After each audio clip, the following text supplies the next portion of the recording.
Hello all and welcome back to Dante Armour's Gaming and Tech News Update episode 3, and I've got some really exciting stuff to go through today.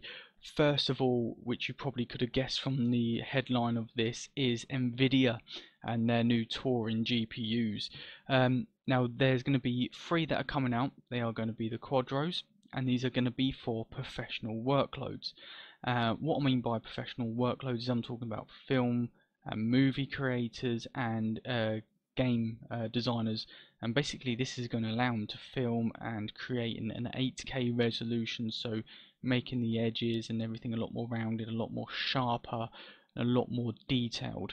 The new GPUs, as I said, are on the new architecture of Turing, and Nvidia came together with cinema camera producer Red to be able to create this, to be able to give the market what it needs. And the 3 Quadros that are going to be released are the top dog, which is the RTX 8000.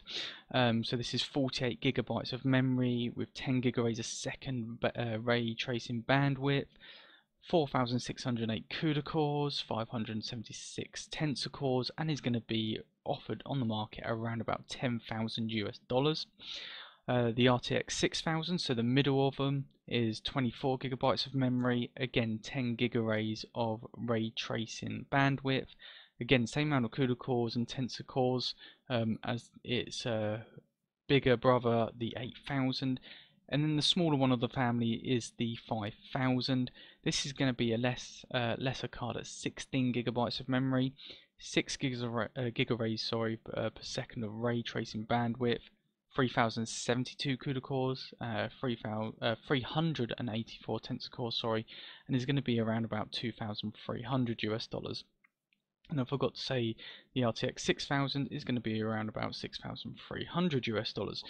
So what does this mean? Well, basically the new Turing chip is going beyond the Pascal chips found in the GTX 10 series, the Maxwell chips found in the Titan X, little p, big P, and also the Volta chip found in the Titan V. So a much better card, a much newer card. And Nvidia keep doing this every now and then. They bring out a card, then they bring out a higher named card at less CUDA cores, and they bring out something brand new and just basically chuck us all into quandary on what's going to be next.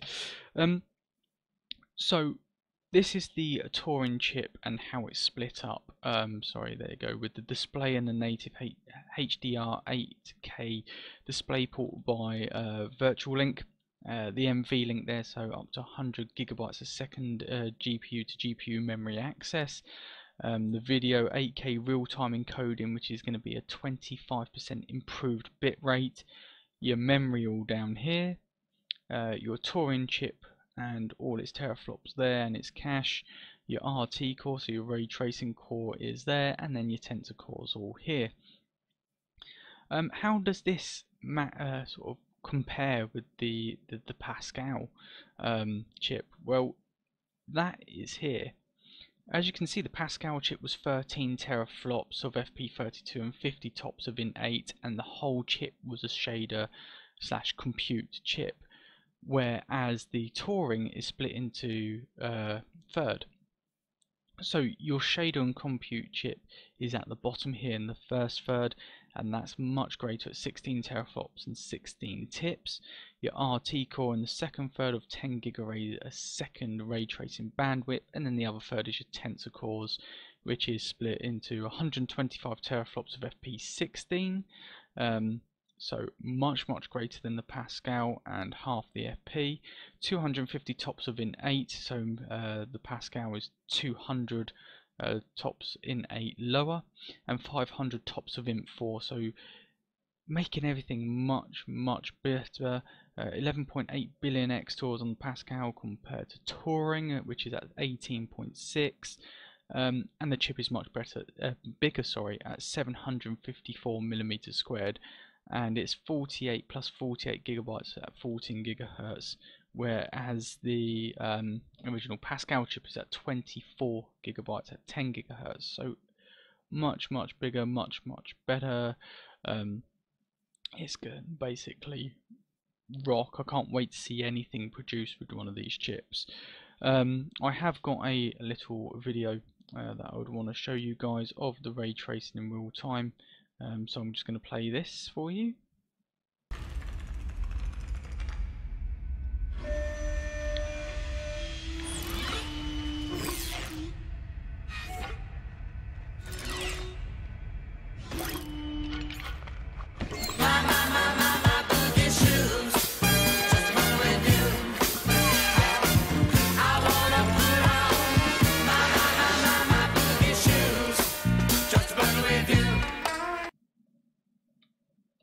So that's the part of the video that's been leaked, and also shown, I believe, when Nvidia said that they were going to release these GPUs.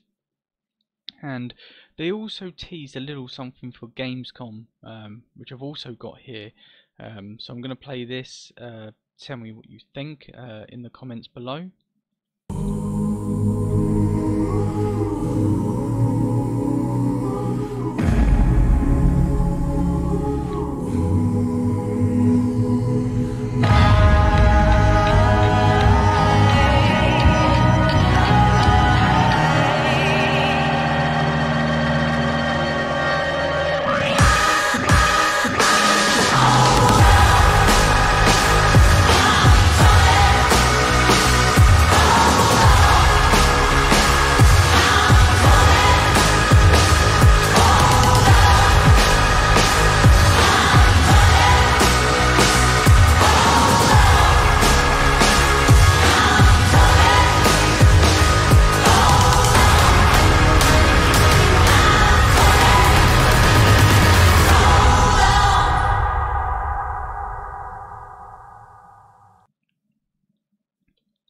So, as I previously said in another video, we thought it was going to be the 11 series, so 1180.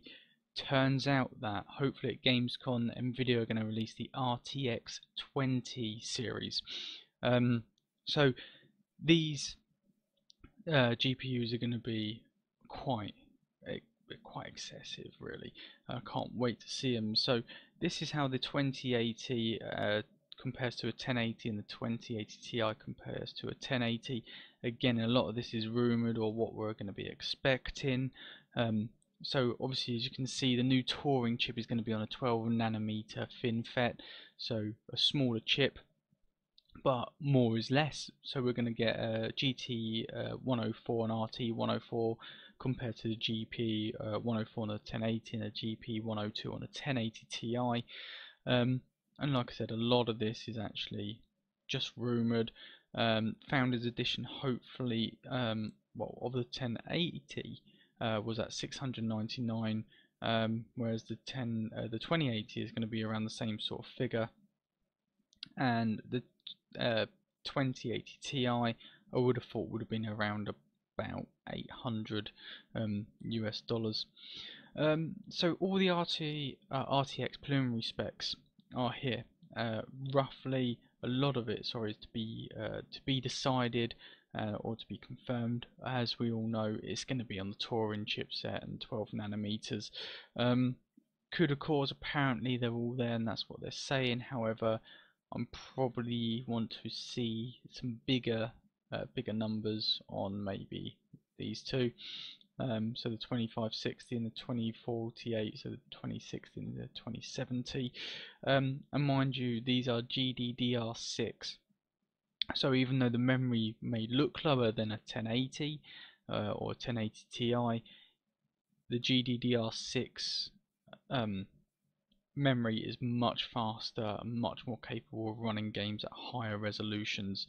And as I said in a previous video, what I thought was going to be the 1180, which is going to be the 2080 Ti, is at 352 memory interface.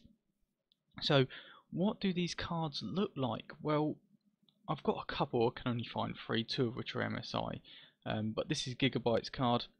So they're all going to be sort of a similar design. Hopefully all going to have these 3 fans on top, because this card is going to get hot. It is going to need a lot of cooling.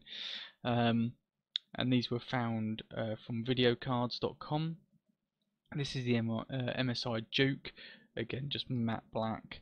Doesn't look like it's got any RGB on that one, whereas this is the MSI Gaming Trio. Now this does have RGB at the top there, and hopefully along the side there. I think this is the one that we could all previously see in I think it was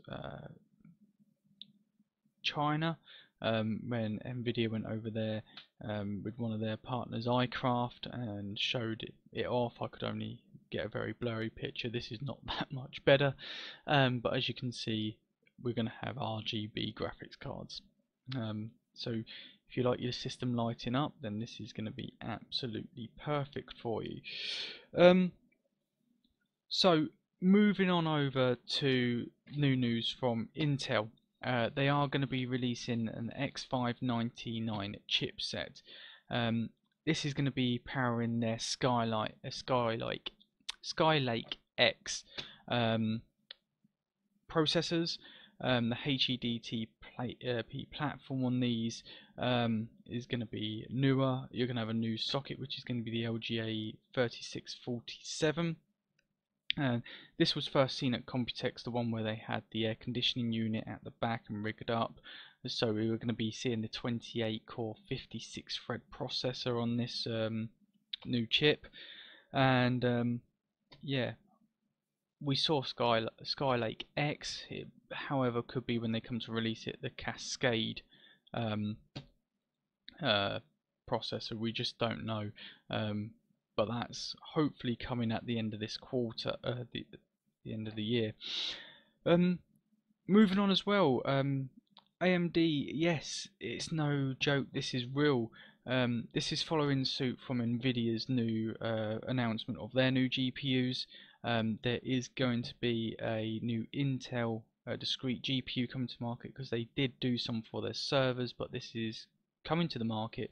Whether it's going to be for professionals or consumers, we just don't know, but it'd be nice to give Nvidia a run for their money and see what these GPUs are going to be like.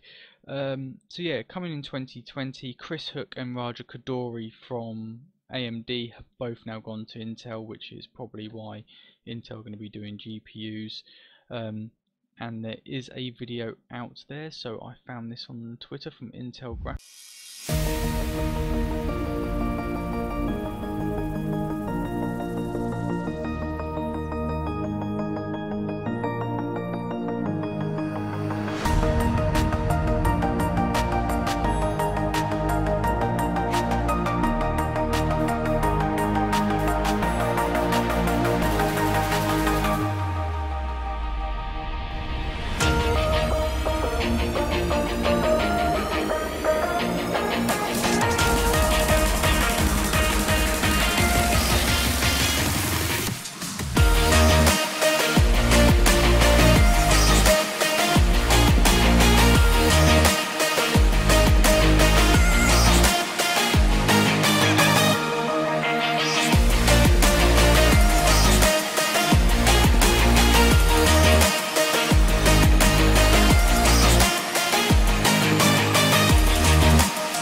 So that was Intel's discrete GPU announcement, short and brief, and like I said, not much info on this. So that is all for now on Tech News Update episode 3. If you liked the video, please thumbs up. If you didn't, then obviously you know what to do, but please do like, subscribe and share my page, and I look forward to seeing you all in the next video.